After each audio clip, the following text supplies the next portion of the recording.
Hi everyone, आज के lecture में हम सिस्टम ऑफ इक्वेशन को सॉल्व करेंगे।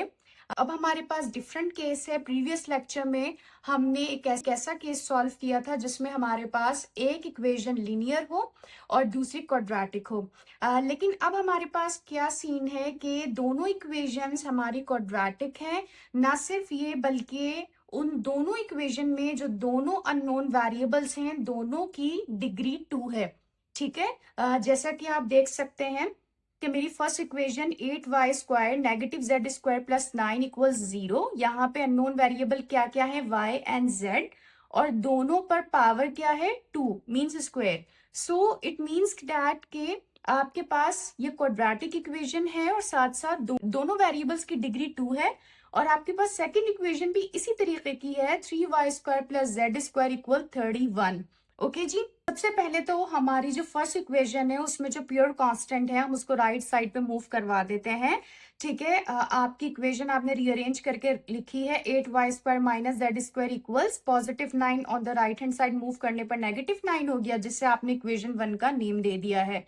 जबकि 3y² plus z square equal 31 आपने एज इट इज राइट करके इसे इक्वेशन 2 कह दिया है।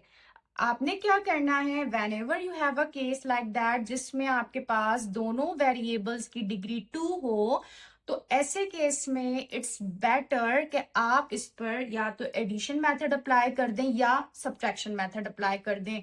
इन दोनों में से किसी एक मेथड से ही आपका सिस्टम सॉल्व हो जाएगा। ठीक है। और ऑलरेडी दोनों वेरिएबल सेम हैं, दोनों की डिग्री सेम है, तो ऐसे केस में आप या तो एडिशन अप्लाई कर दें या सब्ट्रैक्शन मेथड अप्लाई कर दें। हमें कैसे मालूम होगा कि एडिशन अप्लाई करना है या सब्ट्रैक्शन अप्लाई करना है, इसकी भी मैं आपको एक ट्रिक देती हूँ। कैसे?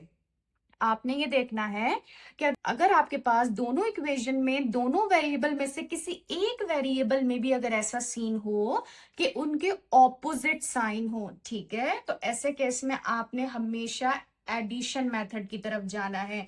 और अगर आपके पास दोनों इक्वेशन में दोनों में से किसी एक वेरिएबल में भी ऐसा केस हो कि उनके सेम साइन हो, तो आपने सब्ट्रैक्शन मेथड की तरफ जाना है। ठीक है। क्यों? रीजन क्या है? क्योंकि एडिशन मेथड में आपकी जो सेकंड इक्वेशन होती है, नीचे वाली जो इक्वेशन होती है, उसके साइन चेंज नहीं होते हैं, जबकि सब्ट्रैक्शन मेथड में साइन चेंज जाते हैं। ठीक है।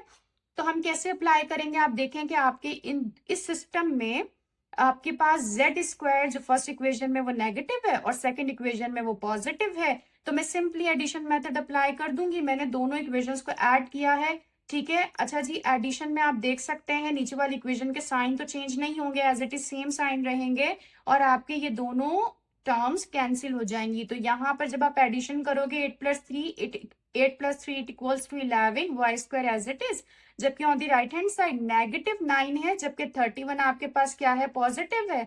सो माइनस प्लस माइनस 31 में से 9 को सब्ट्रैक्ट करेंगे, यू विल गेट 22। 31 आपका पॉजिटिव है तो पॉजिटिव वैल्यू आपको मिलेगी। ठीक है। y² आपको चूंकि y की वैल्यू फाइंड आउट करनी है, सो 11 मल्टीप्लाई हो रहा है, आप राइट साइड पे ले जाइए, उसे डिवाइड करा दीजिए, दोनों को डिवाइड कराएंगे, आपका रिजल्ट क्या होगा, 2 होगा। सो y² इक्वल्स 2 अब आपकी इक्वेशन है। आपने क्या करना है, y की वैल्यू फाइंड आउट करनी है। So I am going to take square root on the both sides, क्योंकि इक्वालिटी है, दोनों साइड पे सेम काम करना पड़ेगा। लेफ्ट साइड पर भी स्क्वायर रूट ले लिया है, राइट साइड पर भी ले लिया है, स्क्वायर से रूट कैंसिल हो गया, y as it is which is equals to plus minus as it is square root 2। अच्छा जी, आप नंबर पर जब आप किसी भी स्पेसिफिक नंबर पर रूट अप्लाई करते हैं तो उसकी वैल्यू को हमेशा पॉजिटिव और नेगेटिव दोनों केसेस में राइट किया जाता है।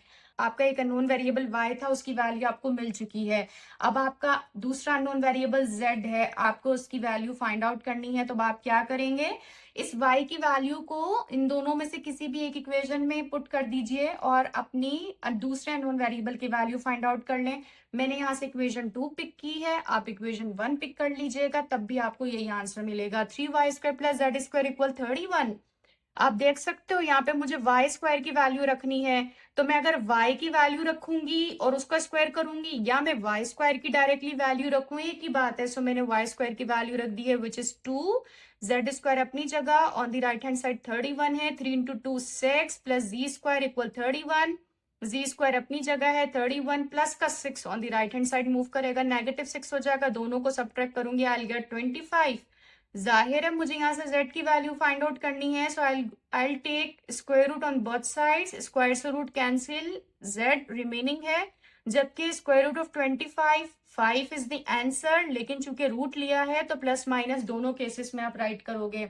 आप देख सकते हो कि y की भी दो वैल्यूज है, z की भी दो वैल्यूज आपको मिली है। क्यों मिली है दो दो वैल्यूज? क्योंकि आपके सिस्टम ऑफ इक्वेशन में y की डिग्री भी 2 थी और z की डिग्री भी 2 थी, तो इस वजह से दोनों के दो दो रूट्स आपको मिले हैं। अब आप अपने पेयरिंग कर लीजिए, ऑर्डर पेयर बनाएंगे, y की दोनों वैल्यूज की z की दोनों वैल्यूज के साथ ऑर्डर पेयर बनेंगे, that is your solution set.